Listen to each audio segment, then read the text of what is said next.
So we are back. It's 10.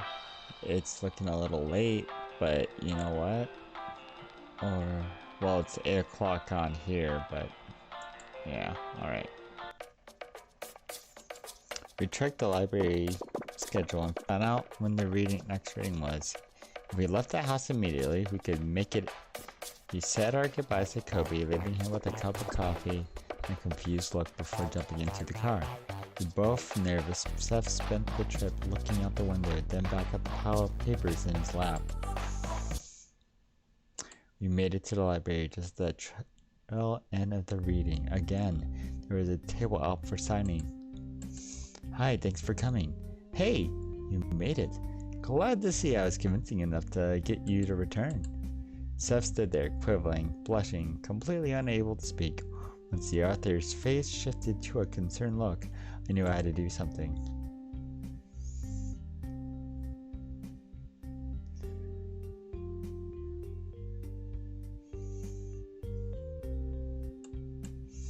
I nudged Seth forward, mentioning for him. It took a moment before he could find his voice. So, I wrote something. The author raised an eyebrow before leaning into his seat. That's good. I don't mean to be dismissive. I'm glad to see people's writing, and especially reading, but there a reason to tell me this? Seth's voice squeaked for a moment as his eyes darted back at me. I gave him a confident smile and motioned forward. After taking a few breaths, Seth thrusted out his hand, manuscript in them. I was inspired to write this book, and I was told it's pretty good. We should come here and talk to you about it. I mean,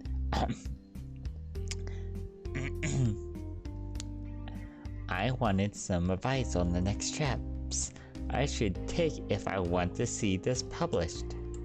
The author signed to himself for a moment before looking back to Seth. I get 100 aesthetic writers trying to ply me with buying copies of my book, giving me gifts to get me to read their work.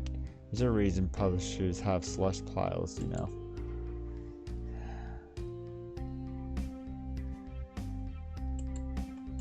I looked other to Seth and nodded my head, and I knew if he wanted to do this, he needed to speak up for himself. I know I've heard the horror stories about slush piles, agent fees, and publishing in general. It's been part of what kept me from sitting down to write. I don't expect much, just a glance or some advice. I'm sure you know how difficult it is for new writers. I remember you talking about it in your memoir. It was a difficult time getting noticed enough to actually snag a publishing contract. Even then, I still had to stay relevant. Go to signings, readings, it's hard work. I know, and that's why I'm willing to take the risk, because someone believes in me, and that's a start. Seth glanced back at me with a smile, his tail flickering against his hip. The author chuckled and held out his hand. Alright, first 3 pages. You got a few minutes of my time. I'm not pulling any punches. Of course. Seth's eyes went wide as the author took the page and offered and began to browse. I patted him gently on the shoulder and went to sit down, letting my body calm down from the height. As I glanced back, the two of them were having a spirited conversation. The author seemed particularly animated and was smiling. A wave of relief rolled over me. Give me a call soon. I had zoned out for most of the conversation, but perked back up when Seth came back, nearly vibrating with joy. He liked it. He actually liked it. He said it was rough, which I expected, being a first draft, but he's going to take the first chapter to his agent. See? It's worth it to take a risk every now and then. No more than just a muse. You're like a guardian angel. We'll get you everywhere. Oh, I'm not. I once saw someone I liked getting so close to their dreams, I had to do something. I like to think you could have done the same. He smiled broadly and leaned up to kiss me on the cheek. You are too far modest. Literally none of this would even be possible without you, which is why we must go celebrate. I know just the place. It was too early to go to the club. We decided to swing back to my place. I was glad to see him happy and did enjoy some basking in the adultery and but I remember what Nix had said about hours to travel selling himself at stores. What if his dream meant to end with us? The end of this with us. Seth didn't stop even after we walked through the door. The instant he saw Kobe, he scooped him up in a hug. I think it was the first time I ever saw my little bro turned out purple. My goodness, I don't think I've ever felt this energized.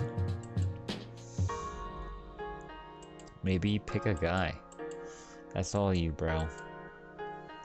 That sounds fantastic. Look at me. I've never danced before in my life, and I'm giddy at the thought of making an ass of myself. That's the spirit, Seth. Maybe I should sit down for a moment. My head is still reeling from all this. We've got plenty of time. Why don't you go lie down for a bit? I've got a few things to do around the house. I'll check in a few minutes. Thank you. You are the most gracious host. He's a cutie, Robo. You're a good hugger. Hey now, hands off. I saw him first. I also have helped launch his dream career. He's all ears. It's pretty clear he's really into you. I chuckled as I slid out of my coat. There's still a few things to do if we're going out tonight. I wonder if I should get them or check up on Seth. Finish chores. My responsibilities got the better of me and I started in the chores I've been neglecting. Kobe took up his cue to leave and ducking out the door before I could ask him to help out. Hey, thanks for the chores. I almost forgot I'm meeting someone for coffee before the club anyways. It never seemed to really work out. Being the prodigal of two of us still left me at my own devices. I had short of dishes and the cleaning. It wasn't long before the sun had dipped into the sky. I hadn't heard a peep out of Seth despite my activity in front. I took off the latex glove I'd been using and left them at the counter as I peeked into the bathroom. Clear Seth had overestimated his dynamite. He was out cold and snoring softly. Multiple days in a row of writing. Seemingly, he had clearly been rough on him. I know he wanted to celebrate, but maybe he really needed rest. I must have dozed off for a second myself, because when my eyes flickered open, Seth was stretching, yawning as he got back to his feet. Oof, what happened? You fell asleep about 5 hours ago. Kobe's bed, no less, which makes you one of the few people just to sleep in it besides him. I guess I was more exhausted than I thought. Sorry it wasn't more fun tonight. It's alright, we had an exciting day, Dad, and I much prefer sleeping in the same room as you, not hearing from you. Robo? As I sat on the edge of my bed, Seth padded softly over to me. Draping his arm around me, he slid smoothly into my lap and pressed his lips firmly but gently against my own. We held each other in the moment, cloaked in the darkness in such a silent night, just keeping those close, safe in each other's arms. When the kiss finally broke, reluctantly on both our ends, Seth smiled down at me, rested his head on my shoulder for a moment, before slowly sliding back out of my lap. That's my way of saying thank you. Wow. Literature and not even a typo. Woo! Let's go! Thank you for humoring me, pushing me, and more stuff all for being willing to put up with my vanishing. Not many of the other people would be willing to take someone back after that. I'm not most people, Seth, and if that kiss wasn't any indication, you are certainly worth waiting for. You are such a flatterer. Unfortunately, I don't think I'm up for much more tonight. That full body giddy high has faded and my body is threatening to rebel against my current vertical position.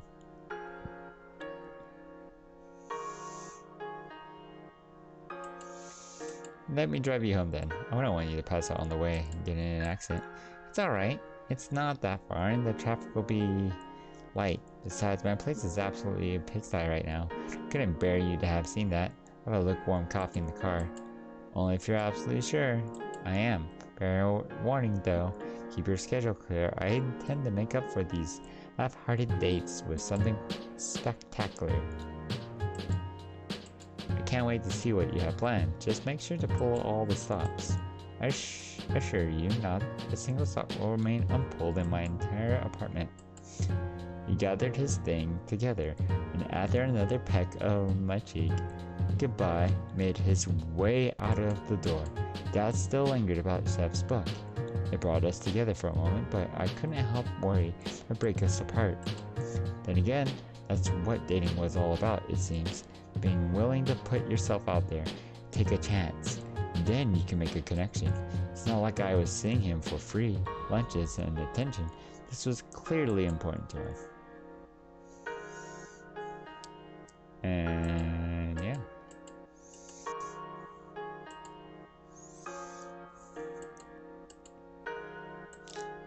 Yo. Our next few meets were sadly short and very business oriented. Seth wouldn't let me come over until he had in his words, cleansed the apartment from ceiling to floor at least twice. Despite my insistence that not everything needed to be perfect, there was no swaying him. He was drafting. Finally, the day arrived. Seth greeted me at the coffee shop. Well, that just wouldn't quit. Alright, I believe my style is once again right enough with the world to accept guests. I know you've been patient with that, Robo, thank you. I wanted everything to be absolutely perfect. Seth, you didn't have to go overboard with this. I'm not going to judge you on the cleanliness of your apartment when you've been to my house. Need I say more? Can't I just go a little overboard? I mean, you're helping me with my writing. I've been more prolific recently than I have been in years. I like to think that I've had something to do with that. Still, I'm more than happy to come over. Should I bring anything? I'll leave that completely to you. I should have everything covered, but I'm certainly not advised to your personal touch. Alright then, I'll give you some thought.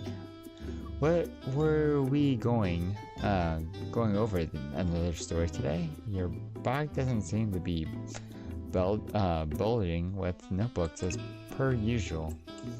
No, not today. I've been a little too busy doing some other last minute things before tonight. I wanted to make sure that everything was just right. Well, I forgot to write anything recently. Oh, I was hoping to see what you had to come up with next. I particularly liked the last bit of the short fiction you did. Thanks! I was trying something new with the narration approach, and glad to hear you liked it. But I'm also been talking your ear off about writing lately. How are things with you? Oh, well... The free time has been a little draining, not too much work on the job, and it's disappointing, but I'm trying to get my spirits up. I had noticed you were a little down in the dumps and distracted. Sorry to hear about your issues. You know you can always come to me. I'll get by. Kobe's been asking if you're going to stop by again. Seems to like you quite a lot. I like him too, even when he gets a little flirty. I can see why he's a big part of your life. There has been one thing you haven't talked about. Did Nick's agent ever get you back in touch with you? Not yet. These things do take time. I know there's no way to rush it, but it's just waiting is agony. I'll do my best to distract you from that as much as possible tonight then. Should I come in my suit and tie?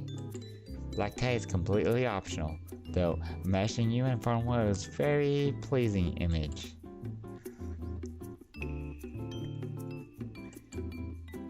If you think I look good in fancy clothes, you should see me out of them. My eyebrow waggled. Must have been too much for him as he sniggered his paw. Does that line usually work on people? The law of average suggests that it will eventually, and I just have to keep trying. I must say you are certainly overselling the date here. I feel as though I'm going to be completely unprepared for what you have in store. I wouldn't say completely, but I do hope to inspire some awe. Is there anything I should bring? Anything I should do to prepare myself for this experience? Being this is the first real date we've had, at least in my humble opinion, I've got great links to make it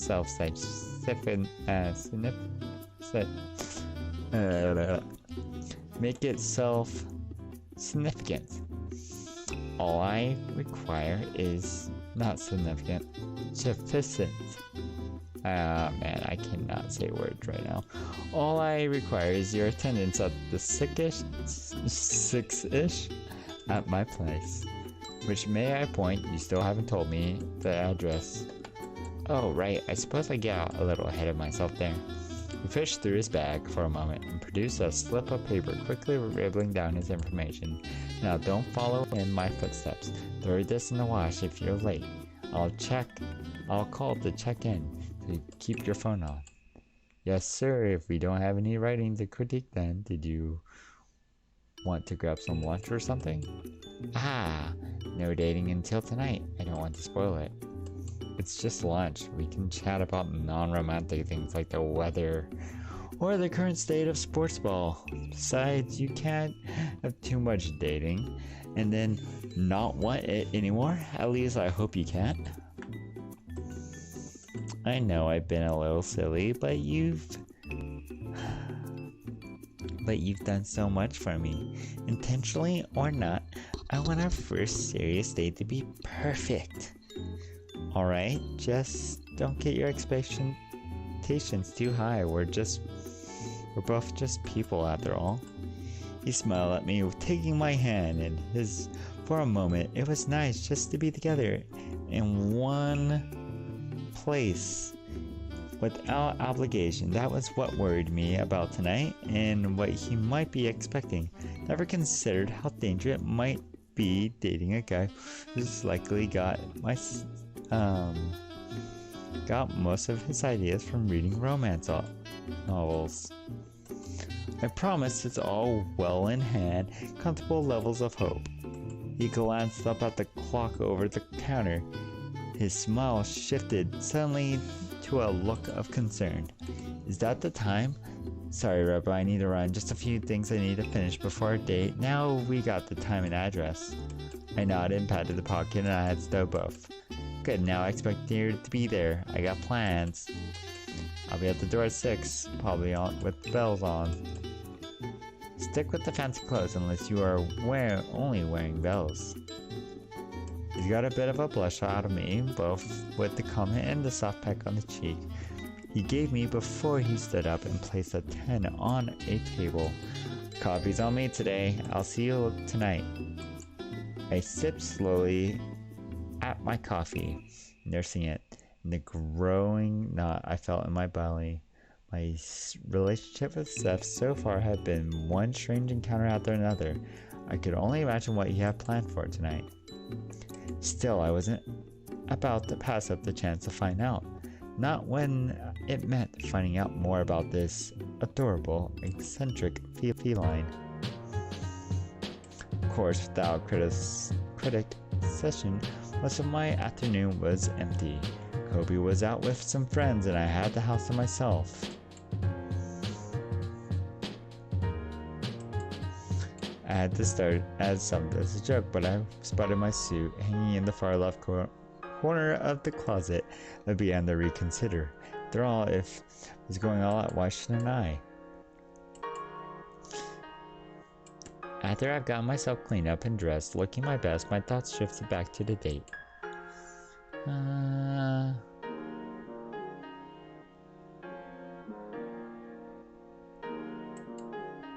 nice bottle of wine would make a good gift. I could swing by the store to his place and pick up something.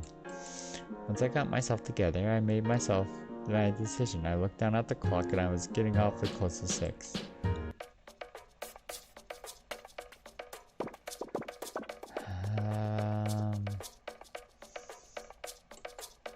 I pulled in the sparks from it, finished off the day. I thanked and grabbed a bottle of a light, sweet wine and rushed off to the register. By the time I made it, I was running a little late. Hopefully the gift would make up for my tardiness.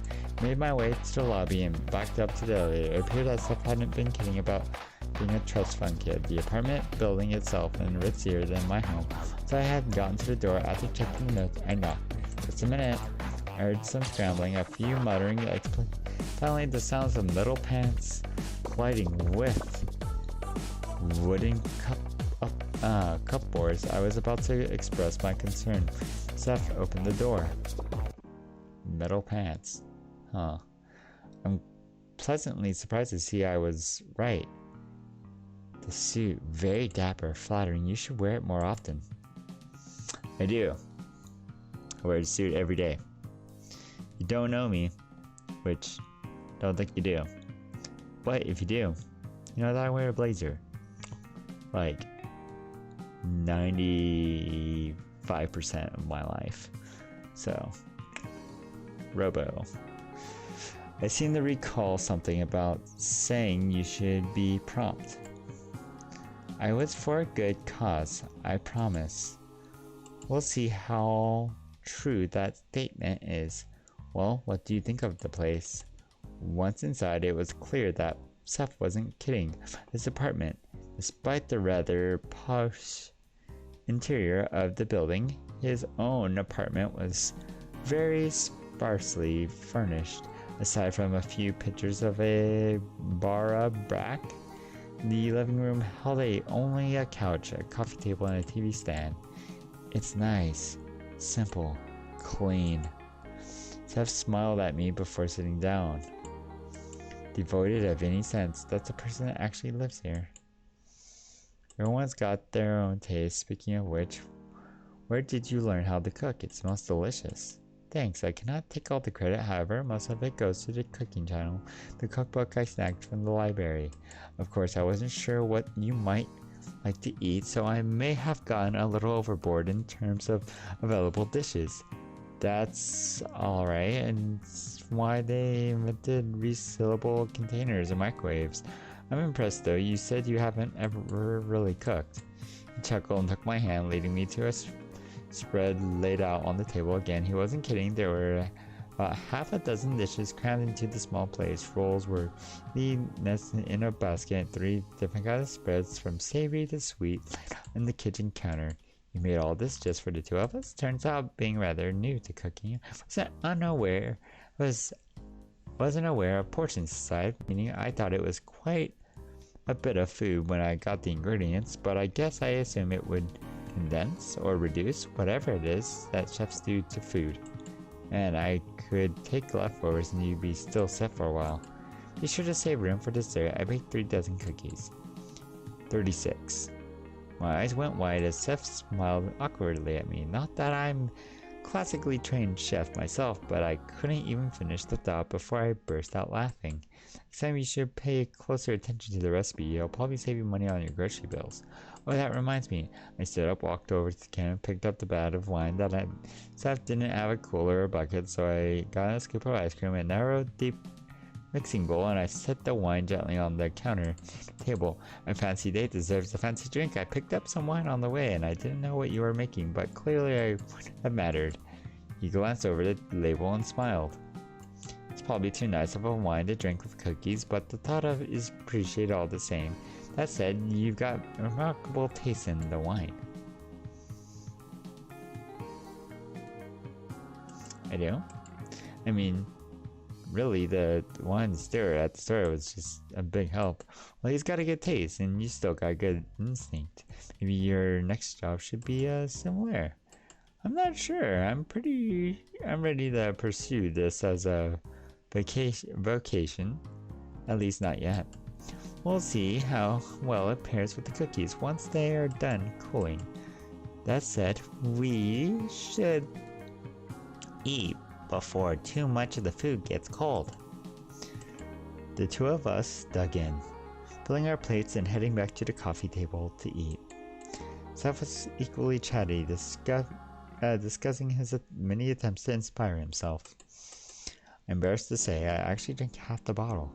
Revolting taste still haunts me. Even after 12 cups of mouthwash and a handful of mints, I'm still unable to go anywhere near fresh seafood.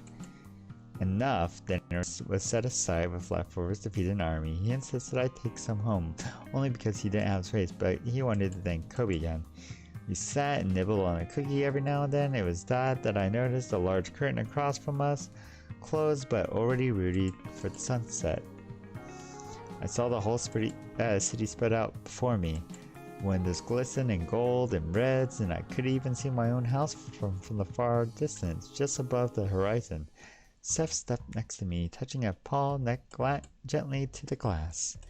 It's really why I picked the place to move from after college. The rent was absurd and the building to me grotty and pretentious, but when I was in this empty room, I couldn't make it to the regular viewing and convinced the retailer to give me one later that day. I was tired, grumpy from seeing my grades on my finals, and once I looked out that window though, I saw the harvest moon hanging there, almost transparent in the twilight. The clouds were a deep purple and a few flecks of red crossed them. That cinched the deal. I signed the lease that second. This view was something I've been looking for, maybe a piece in a bigger puzzle. I found it though, and it's been a source of comfort even in the worst of it. Hearing how much it meant, what kind of impact it had on him, all I could think is how empty this place would be if he left. And he left. My silence drew a curious look from him. Gently, he touched my shoulder. Snap back to, what's wrong? You aren't enjoying the view? Have you thought about what will happen next? You could get a publishing contract. You could see your name in print. But think about how you'd have to travel. How little you would actually be around. I know. I've been trying to forget about it. It's likely one of the reasons I wound up cooking for 2,000 instead of 2. Scared Robo. I don't want to go through this again. What do you mean, again? This isn't your first book? He shook his head and smiled. I need to show you something. I'll be right back.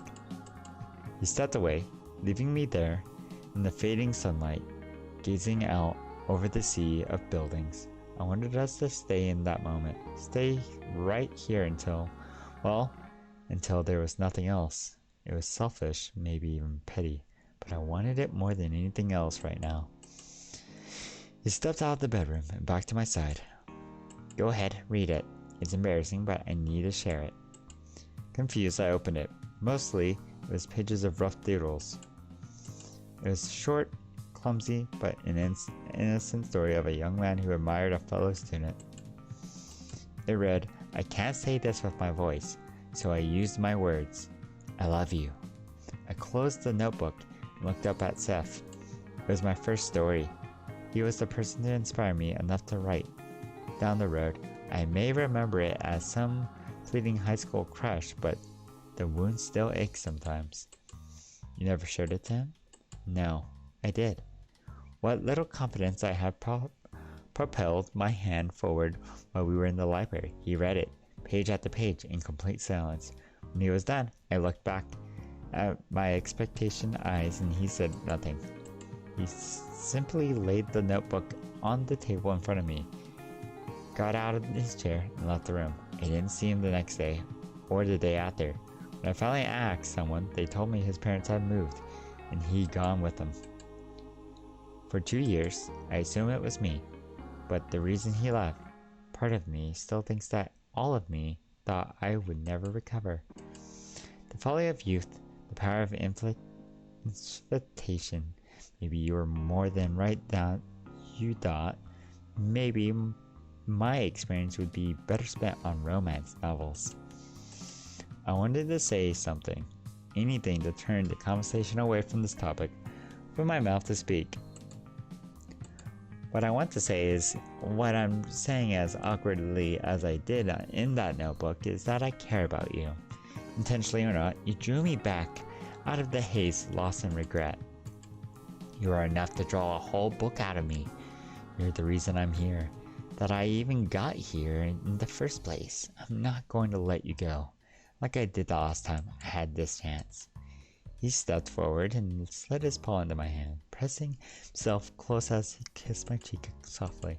So let's forget about it for the moment. Let's just enjoy this for a few more minutes.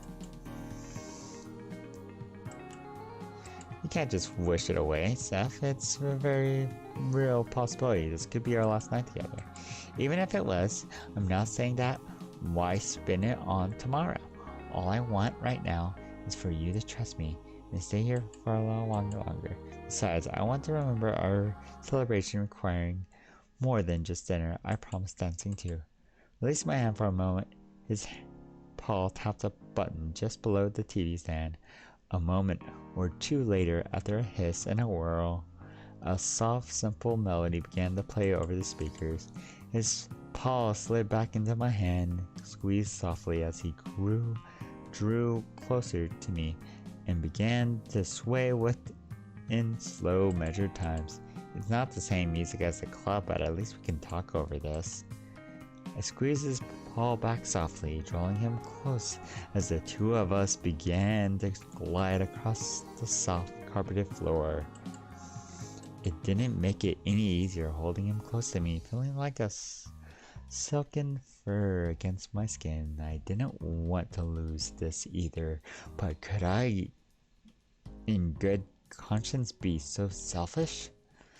Seth lowered his head, pressing his cheeks against my chest, purring softly, almost humming with the music. I couldn't help but smile in return. I wasn't quite sure that when the music stopped, our bodies still pressed close. Something stirred us to get enough that from that embrace, I glanced at the clock and sighed softly. Please, don't leave. I don't want to. I hope you know by now that dinner's over. It's nearly dark. Then stay here for the night. Stay with me. You're beautiful, intoxicating, amazing. 100 other words I know, but just fall short on my tongue. It's not fair to use your rightly wills on me, you know? You know what I say. In this moment, in this perfect moment, I say, fuck what's fair. I say I want you, Robo. Do you want me to? The words caught in my throat, my body tense as his lips pushed upwards and pressed them firmly against my own. His paws released my hands, wrapping around my waist, folding one over the others. It had been too long, I felt this, the aching need of another, the passionate embrace. My hands came to rest on his shoulders, cupping them, pulling his body even closer against my own. A grasp escaped his lips, swallowed eagerly by my tongue before it could escape. It was as if a dam had burst, my knees overwhelming my senses. It was no longer about loss, the moment slipping away. It was about us, together in all and always. Oh, Robo, I need you. Show me how much you need me too. And let's go. That's a good face. Kinda jelly, man. I hope I look good during moments. I dreamed vividly that night of Seth beneath. Of the warmth and softness of his fur. I saw him standing, smiling, his glasses perched on the muzzles and notebooks in hand. I saw him walking from me in my hand, each glimmer fuzzier until I could no longer see him. I woke up in his bed, tucked gently around me, to the sound of a shower in the distance. Sunlight streamed in through the window, making me blink and reflex until my eyes could adjust. I got out of bed, making my way into the living room. Good morning. I admit it was an unorthodox way to keep you here for the night, but I still have no regrets. Only one, that you weren't able to continue doing what we did last night through this morning. Some of us are only mere mortals, you know. I laughed for a moment, stopped only as I watched Seth's fall. His gaze lingered something beyond my shoulder as I turned away. I also drew quiet. The tiny white box atop his table near the door gave off a steady red blink at a regular interval. It meant he had a message, and the both of us knew what that could portray. I saw the caller ID this morning. It was from Donna's next ancient. Shouldn't you listen to it? I mean, you've come so far. I choked on his hinge, swallowing the words, and I didn't want to hear. I don't know if I can. It only means change and uphill. I don't know if I'm ready for that particular part of my life.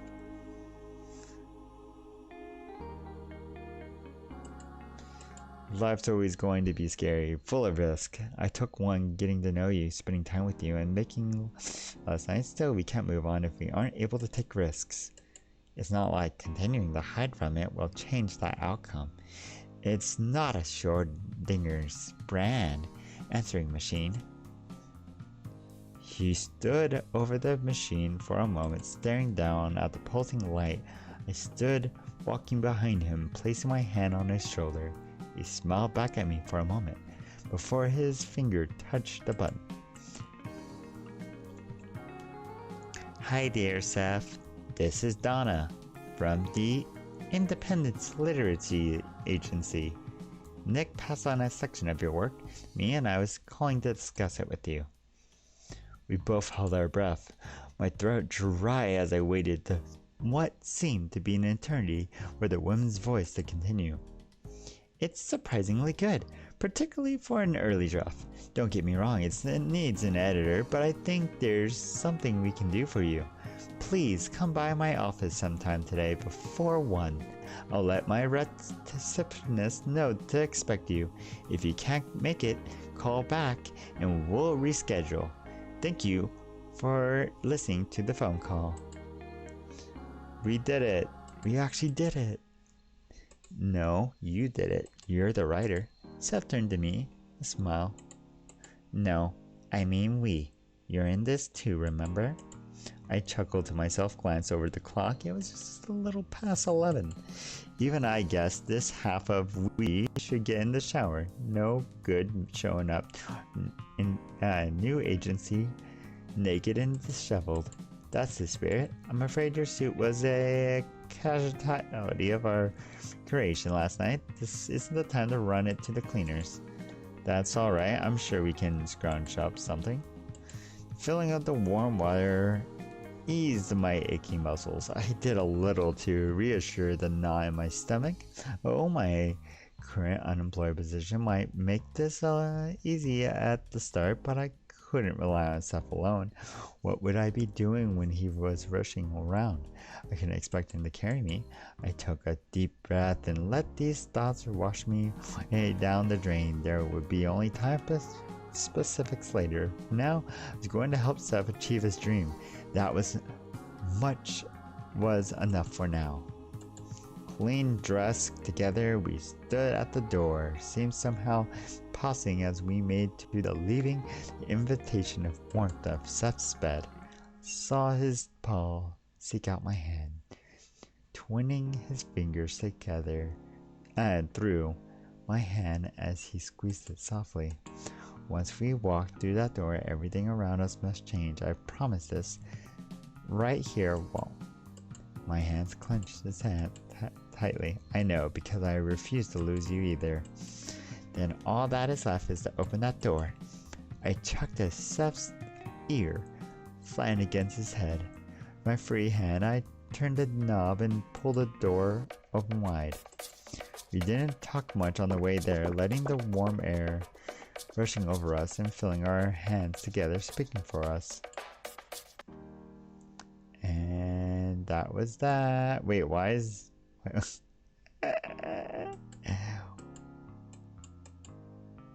Is it always this ending?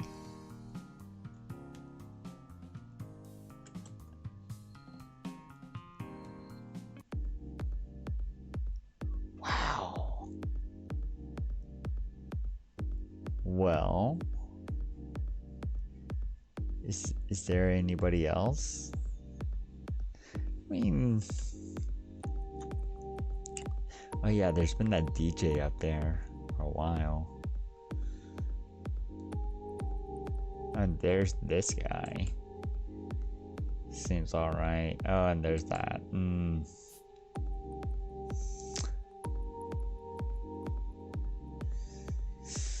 You know what? I think I'm gonna take a break.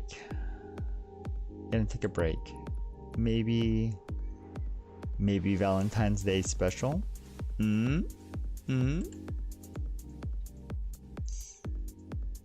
But for now, for now, I'll be taking a break. I've gone through some things. And honestly, thanks for watching, guys. The night is young, and remember to